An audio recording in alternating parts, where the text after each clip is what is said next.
Om Namo Bhagavate Vasudevaya.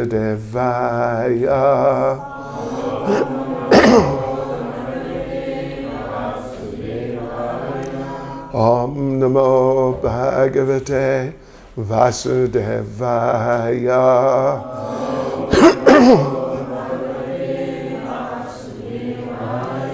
Om Namo Bhagavate Vasudevaya.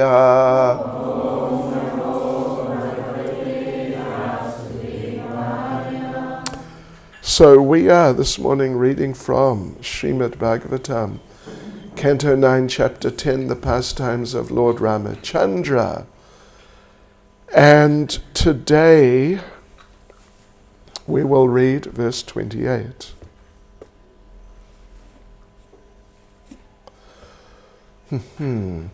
Kritaisha vidava lanka vayam cha kulunandana dehakrito nam gridranam atma naraka hetave. Translation: O pleasure of the Rakshasa dynasty, because of you the state of Lanka and also we ourselves now have no protector. By your deeds, you have made your body fit to be eaten by vultures, and your soul fit to go to hell. This is Mandodari speaking. Purport by Srila Prabhupada. One who follows the path of Ravana is condemned in two ways. His body is fit to be eaten by dogs and vultures, and the soul goes to hell. As stated by the Lord himself in Bhagavad Gita 16:19, Tanaham dushata kruran samsareshu naradaman shipam yajasram ashubhan asurishveva yonishu. Those who are envious and mischievous, who are the lowest amongst men, are cast by me into the ocean of material existence, into various demoniac species of life. Unquote. Thus, the destination of godless atheists such as Ravana, Hiranyakashipu, Kamsa, and Dantavakra is a hellish condition of life. Mandodari, the wife of Ravana, could understand all this because she was a chaste woman. Although lamenting for the death of her husband, she knew what would happen to his body and soul. For although one cannot see directly with one's material eyes, one can see with eyes of knowledge. Pashyanti jnana chakshusha. In Vedic history, there are many instances of how one becomes godless and is condemned by the laws of nature. The verse again. Kritaisha vidava lanka vayamcha kulanandana dehakrito nam gridranam atman narika hetave. O pleasure of the Rakshasa dynasty, because of you the state of Lanka and also we ourselves now have no protector. By your deeds you have made your body fit to be eaten by vultures and your soul fit to go to hell. Nama Om Vishnupadaya Krishna Prestaya Bhutale Srimati Bhaktivedanta Swaminiti Namane Namaste Saraswati Deve Gauravani Pracharane Niravishesha Shunyavadi Pastya Deja Tarane Sri Krishna Chaitanya Prabhu Nityananda Sri Advaita Gadadha Shivasadi Gaura Bhakta Vrinda Hare Krishna, Krishna Krishna, Hare Hare, Hare Rama, Rama Rama, Hare Hare. Vanchakapachuribhyascha kripa sindhubhya evacha Padidanam bhavanebhyo Vaishnavebhyo namo namaha. Vaishnavebhyo namo namaha. Yes, so devotees, the story continues, and there are a number of interesting points here. Continuing the idea of the value and the power of chastity for a woman, faithfulness, and these feminine qualities like sobriety and like this. They empower a woman in ways which might not be expected. You might not expect that if a person is very faithful and chaste and not deviated to other people, you might not expect that such a person becomes very philosophically astute. Maybe certain other qualities you might expect, like a certain type of strength of character, of resolve, ability to make decisions and stick to them, that sort of thing. But to have philosophical understanding, sometimes some of these qualities which develop in devotees, not just ladies, but just devotees in general, some of the qualities which develop, you might not expect in the sense of being obvious sort of derivatives of the original quality. Like one very important example is there in the first canto of Srimad Bhagavatam, chapter 2, verse 16. Should I ask if anyone knows what is canto 1, chapter 2, verse 16, or would it be best not to ask? Anyway, Sushushro Shradhadanasya Vasudeva Kataruchi Syan Mahat Sevaya Vipra Punyatirtha Nishevanat. By serving those devotees who are completely free from all vice, great service is done. By that service, one gains an affinity for hearing the messages of Vasudeva or Krishna. In other words, if you serve the devotees, particularly the advanced devotees, then a natural attraction starts appearing from within the heart for hearing about Krishna. And you might think, well, how could it be? What's the relationship? How does serving devotees produce an attraction to hearing about Krishna? What do you think? Is this an interesting little example? It is. And to illustrate the point, we can just mention in the 11th canto, there's another verse, a verse which says that how practicing devotional service produces satisfaction and happiness. And the point is made, just like when a hungry person eats, first of all, their hunger is satisfied, then they get some, from the taste, they get some pleasure, and then from the food, they get physical strength. These are three results of eating for a person who is hungry, really hungry. And it's easy to understand, isn't it? How it works. It's not like some strange process that some result is apparently coming from nowhere.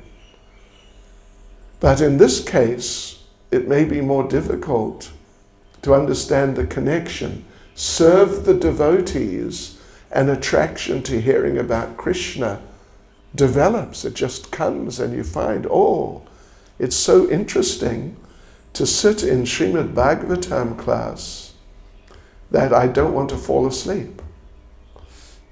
And not only that, but I'm actually stimulated, inspired, because I served the devotees. Do you follow the point, the principle involved? It appears that they're not connected. You know, if you serve the devotees, well, different results can be there. Perhaps the most obvious or possible would be the devotees would be very happy with you, and they would therefore benedict you, or they would reciprocate with you in different ways. They might give you gifts, or just they might then help you also as a reciprocation, and various other things are possible. Once in our GBC meetings, we did a special program called Agyata Sakha, means unknown friend. Everyone was given on a piece of paper a name, the name of a devotee. You know, Krishna Das, for argument's sake. But Krishna Das did not know that you had his name. And the idea is you have to serve him without him knowing it. Yes, render different types of services without him knowing it. Agyata Sakha, the unknown friend. So I got, would you believe, one morning I found an envelope pushed under the door of the room I was staying in, and in it was 50 euros. Hari bol. Another day, a pizza just arrived, unsolicited, and various other things. And I also had to do things for someone who didn't know. But anyway, in this particular point of we serve the devotees and we get an attraction to hearing about Krishna, the point is, the connection is, and when we understand it, then we see, oh yes, of course, we can understand how it would be. That when we serve the devotees who are very dear to Krishna, Krishna becomes pleased. And then Krishna thinks, I want to do something for you, for the one who's rendering the service. And just like we mentioned, we read last night in Bhagavad Gita 10.10. Should I ask anyone what's Bhagavad Gita 10.10? Anyway, to those who are constantly devoted to serving me with love, I give the understanding by which they can come to me. When Krishna feels he wants to give his best gift to someone who's really pleased him, he gives knowledge, he gives understanding. So similarly, when we serve the devotees, Krishna becomes very pleased. And Krishna feels, I want to give the best thing to this devotee who's serving my devotees.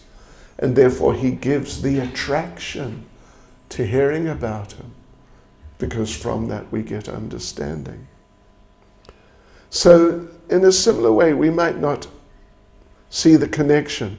Mandodari, very chaste, even though her husband is just a real first-class rascal, grade A+, maybe A+++, just the worst. What to speak of getting involved with other women, but he's actually just publicly collecting them, and the wife has to live with the other women who've just been kidnapped, and but she put up with it. And she remained faithful, even though sometimes some of those women would get a bit, because they're kidnapped, they didn't come voluntarily. Some of them would get a bit upset with Ravana. And even like Sita, who got very upset. And what did Ravana say? That either you willingly accept me and just offer yourself to me, or I'll eat you for breakfast, not even for lunch, for breakfast, after 1 month. Yes. So she was a very chaste woman, despite there being good reason not to be. She was very faithful. And as Prabhupada says here, she could understand that someone like her husband Ravana would, on one hand, his body would be eaten, and that was all it was worth now. Throw it away. That's the idea. Burial means get it out of the way, get it under the ground. Cremation is more effective. Just burn it. And then you don't have to waste, land with a cemetery. You get so many, I don't know how many hundreds or thousands of acres of good land are wasted with cemeteries. And the life is over. There's nothing more at all. It's all gone. Yeah. Or you go to Moscow in the Red Square, which is the very center. They have preserved the body of Lenin, who died, I don't know, in 1918 or when 20-something. We're talking about 100 years ago or thereabouts. They've preserved his body. You can go in and see. It looks just like when he died. What a waste. It's just rubbish. Burn it. And that's it. Hare Krishna. So, anyway, but the thing is, so Mandodari could understand this. And she was not thinking, let us bury my husband's body. She didn't go, anyway, she was not thinking like that. And I will go and visit from time to time and put flowers. She understood, this body is fit to be eaten by dogs. And in Vedic society, dogs are not taken very seriously. Yeah, dogs or vultures. In other words, just rubbish. And the soul fit to go to hell. She understood these things. She understood these things, that this person, my husband, even though, he maintained me, but he was sort of a rubbish person. And he's just going to go to the place where the rubbish people go, to the hellish planets, thrown away, just thrown away onto the rubbish pile of history. So she could understand these things because she was a chaste woman. And this is something that ladies can meditate on. And this is something that men can think about. It's not like it doesn't work for men if men are very staunch and focused and not getting deviated into other women, or just focused on, if they're focused on their duties and doing everything very nicely as they should, they also get that sort of empowerment to understand. So, Prabhupada, though, he raises another point. Although lamenting, it's related, but it's little different. Although lamenting for the death of her husband, she knew what would happen to his body and soul. For although one cannot see directly with one's material eyes, one can see with eyes of knowledge. Pashyanti jnana chakshus. Jnana chakshus means the eyes of knowledge.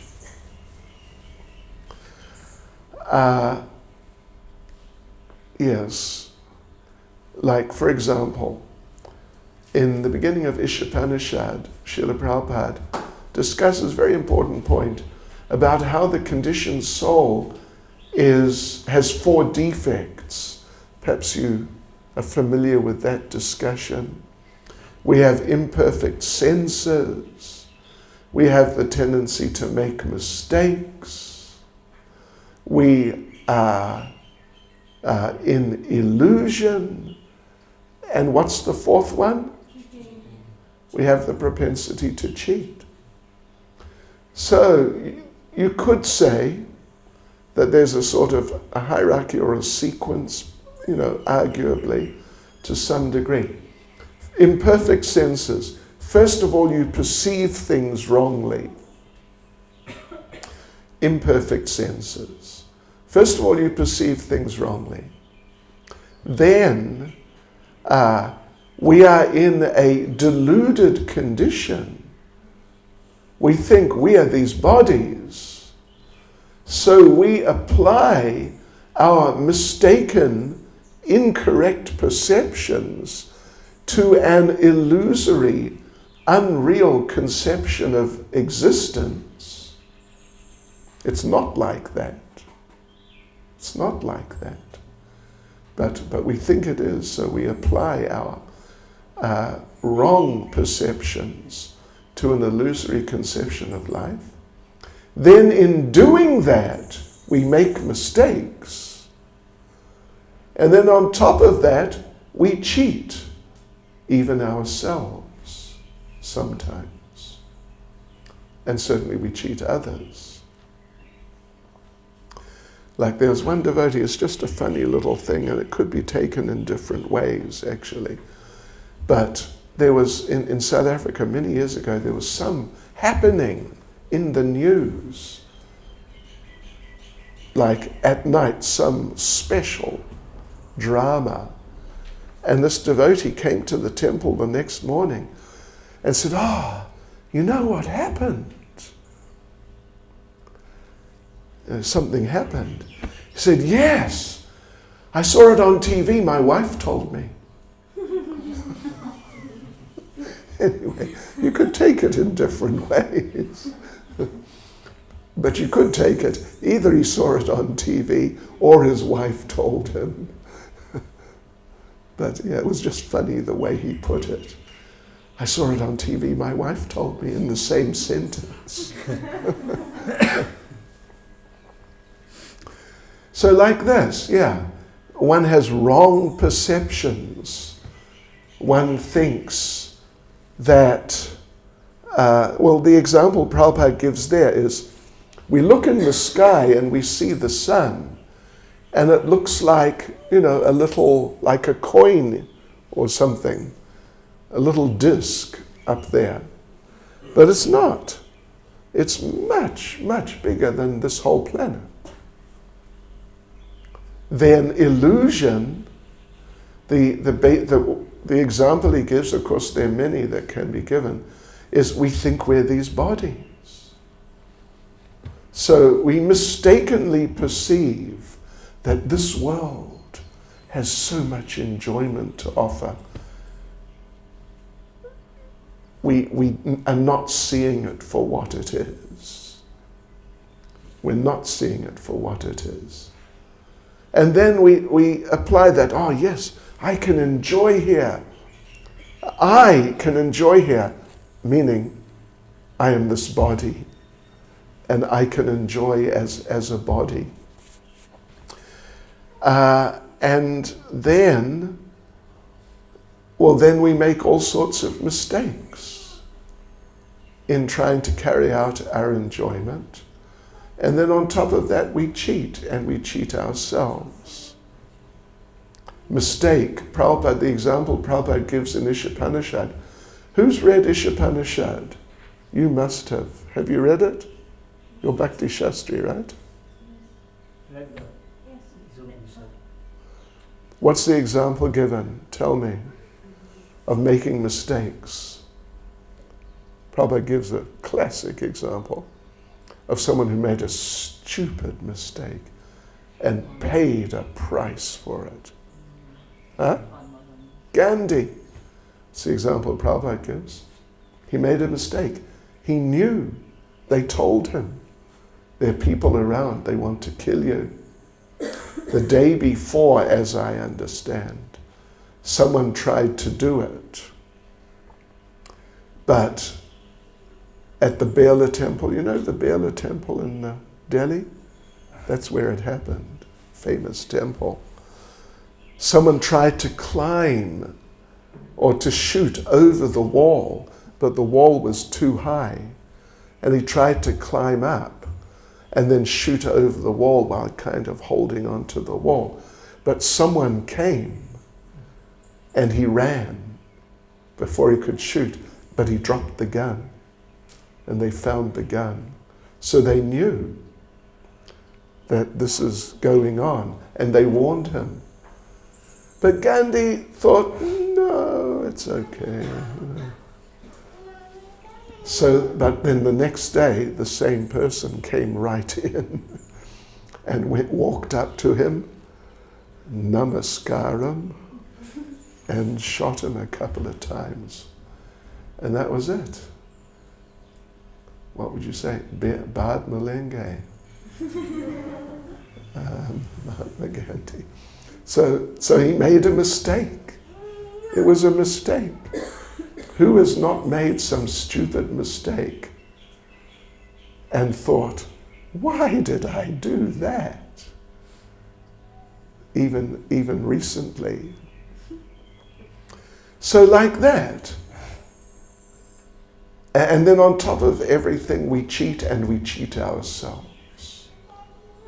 That, so many people, they smoke, they're addicted, and they know they shouldn't. But they think, one last one for the road or something. They're cheating themselves. So, therefore, Prabhupada says here, Mandodari understood the real situation because even though one cannot see directly with one's material eyes, one can see with eyes of knowledge. And therefore we can know that this is what's going to happen, particularly to the soul, because the soul really is invisible to the material eyes. And we can know that if a person follows some program of activity like Ravana, and even you don't have to be, doing things on the scale that Ravana was doing, but in principle, the same types of mundane activities, you may not see the result. Means, in this case, she says, your soul is fit to go to hell. You may not see the person go to hell, but with jnana chakshus, the eyes of knowledge, then you can understand, or you could say, see, this is what's going to happen. And therefore it's said, Prabhupada would say, that the devotees don't really so much, not in the way of being dependent on it, the devotees don't really see with their eyes. They see with their ears. Of course, we also see with our eyes. It's a matter of understanding. There's a little subtlety involved. But in terms of these types of matters, the soul going to hell, we see with our ears. We hear. And of course, a lot of times, we hear and then we do see. In regards to something else, that people do something they shouldn't and they suffer. First of all, we hear about it, and then we see it happen, and then we realize, oh yes, it's true. It's true. So, like, I remember as a child going to a place where they had a little cafe, a little snack bar. And on the front, for some reason, I don't know why, there was like a stainless steel bar which was heated. But I didn't know. And I was un petit garçon. I don't know, maybe 3 ans, something like that. And my mother told me, don't touch it. And not that I deliberately said, I want to touch it. But somehow I did touch it, and wow, I got burnt. So first of all, there was some knowledge, don't touch it, it's hot. But then somehow it didn't register sufficiently. But then, wow, then I got the experience. So seeing with the eyes of knowledge, or seeing through our ears, is more important than just seeing with the eyes. And Prabhupada there in Ishopanishad, with this example of the sun, according to our eyes, the sun is just a little something you could hold in your hand. But if we hear properly, then we understand the reality more clearly. So like this, as devotees, we have to work on these things. There are other examples Prabhupada gives there also in Ishopanishad, as I recall. Prabhupada gives the example that stool, of course, is like permanently contaminated. You cannot clean it and make it nice. You cannot. So it's just permanently in that contaminated state. But the stool of a cow is not contaminating.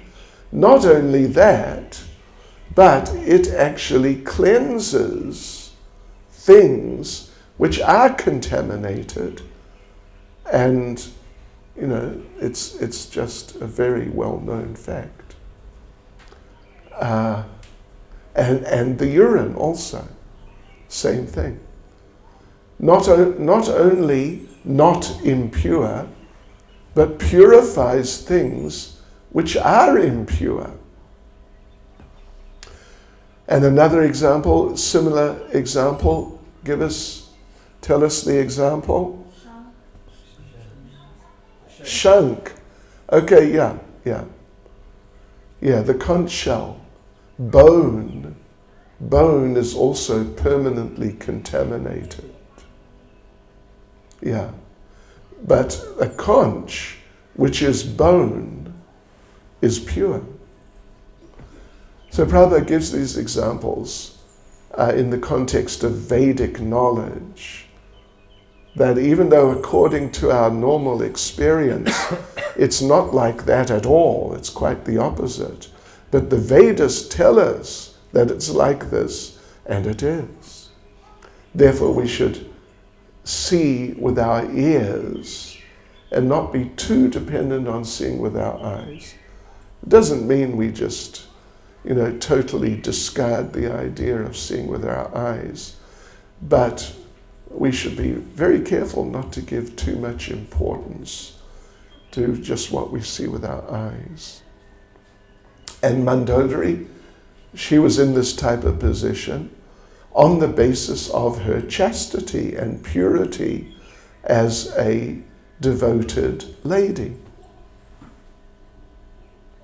Hare Krishna. Srila Prabhupada ki. Jai. ISKCON Flaqc Yatra ki. Jai. Haribol. Any comment or question?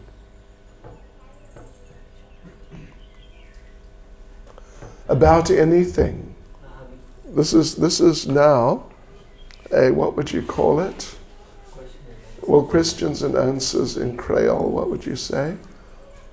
Prashna, no, that's Hindi. Huh?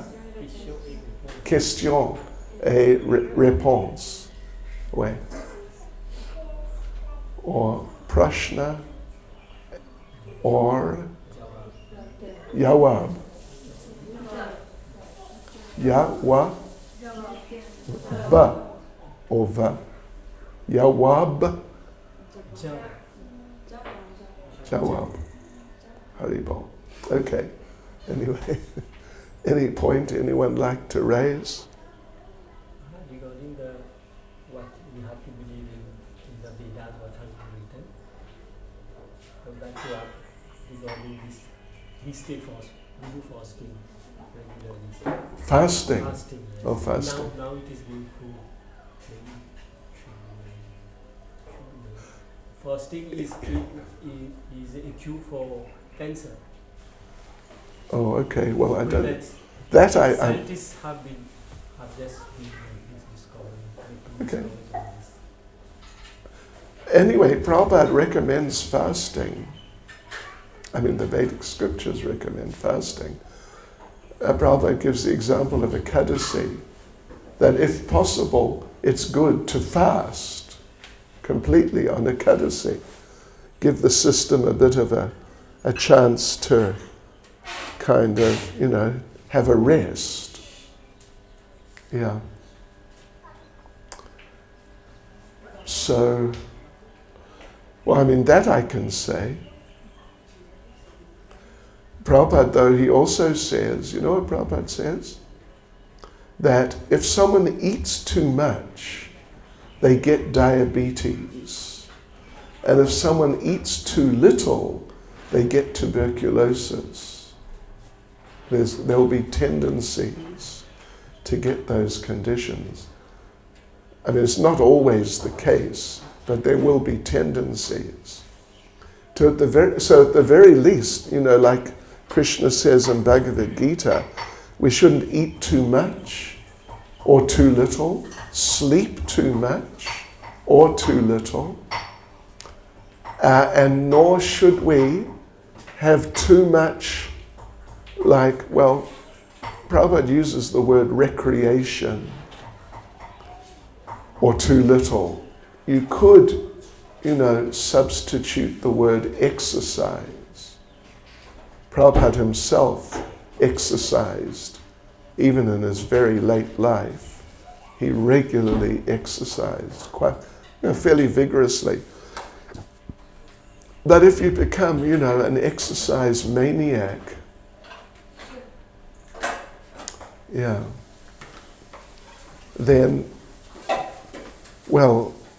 then you just get so much into bodily consciousness. How is my body? How do I feel? And what about this muscle and that muscle? And or a whole special program for all your different parts of the body, and it's like an unnecessary obsession. So for the devotees generally, moderation is like the general broad principle, as opposed to extremes of too much or too little. Although Prabhupada did, and actually in Bhakti Sandarbha, Jiva Goswami, Srila Jiva Goswami, gives a sort of a recommendation. I don't know if you take it as far as to say that he's really recommending, but he gives at least an example of what can be a pure Ekadasi. He says a pure Ekadasi, you start the night before, fasting. So it's the dasami. It's actually on the 10th day, it's not on the 11th. So you start fasting, then you stay up the whole night hearing and chanting about Krishna. Then the actual Ekadasi, the whole day you fast, and you hear and chant about Krishna, means you don't sleep. And then the Ekadasi night, going into the Dwadasi, the 12th day, you don't sleep or eat anything. And you stay up the whole night, second night in a row, with full program of hearing and chanting, until the next morning, when it is actually the Dwadasi. Then you can eat a little, but you don't sleep until the night of the Dwadasi. It's not like you just crash out. Bah! I stayed up the whole night. I have a right to sleep. He gives that as an example of a pure Ekadasi. And Prabhupada here and there, if you study, you'll see, he does mention how, like a complete fast on Ekadasi is good and is done by some. He definitely doesn't say that everyone must. Like everyone must chant 16 rounds, follow the regulative principles. But he doesn't say everyone must fast. It's like, it's a good idea, something along those lines. I once fasted completely, totally, from literally everything. Didn't drink even water, nothing, for 6 or 7 days. And on the last day, I fainted. Yeah. Fortunately, there was a chair there, so I sat down. But otherwise, I would have just gone out onto the floor, and it's extremely dangerous. If you fall and hit your head, you can die easily.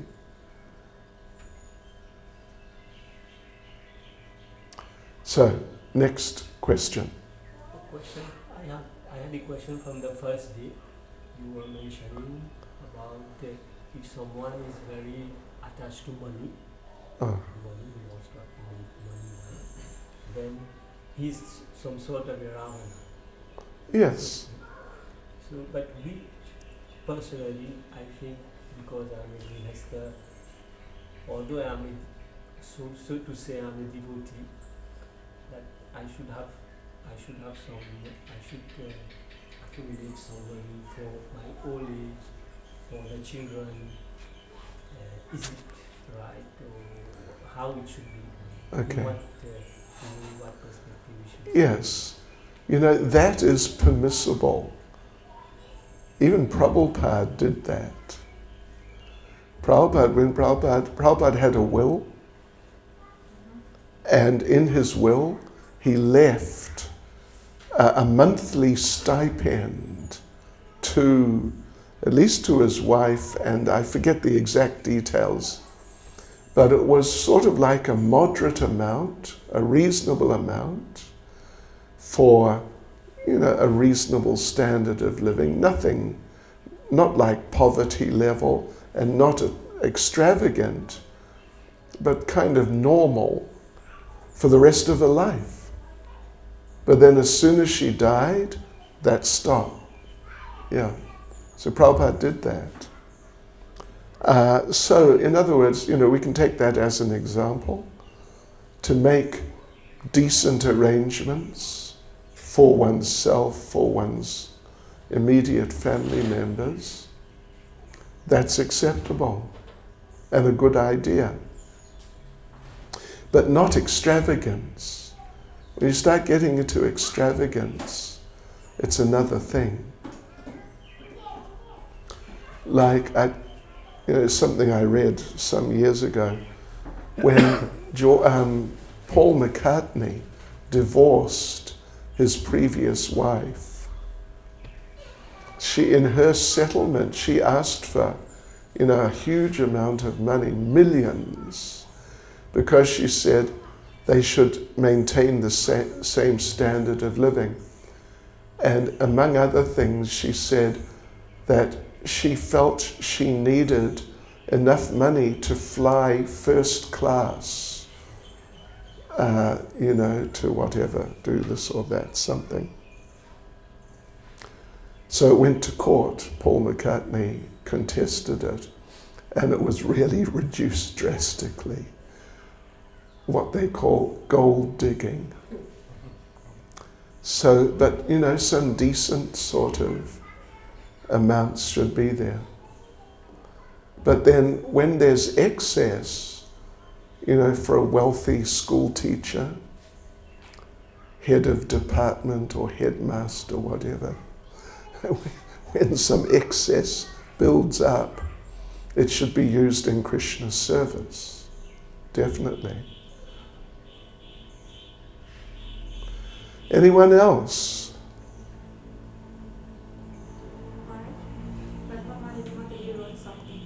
Who? Okay. Hi Krishna Maharaj, please accept my humble obeisances. Being a chaste wife means serving the husband nicely. But what if pleasing the husband would mean engaging in activities not being too Krishna conscious? Not being too Krishna conscious. And what's too? Anyway, the thing is, we mentioned the other day, there's a verse, I think it's the 7th canto, I should have the reference here. Anyone got a phone or something with Prabhupada's books? Anyway, you may know the verse. How the chaste wife should engage in the service of the husband who is not fallen. That's kind of the relevant thing. It doesn't mean that she should just cook meat for him, etc., etc. Those types of things as part of her faithfulness and, chastity. But if the husband becomes fallen, she doesn't have to participate in his fallen condition and in that way become fallen herself. That's, in simple terms, the answer. Is that okay?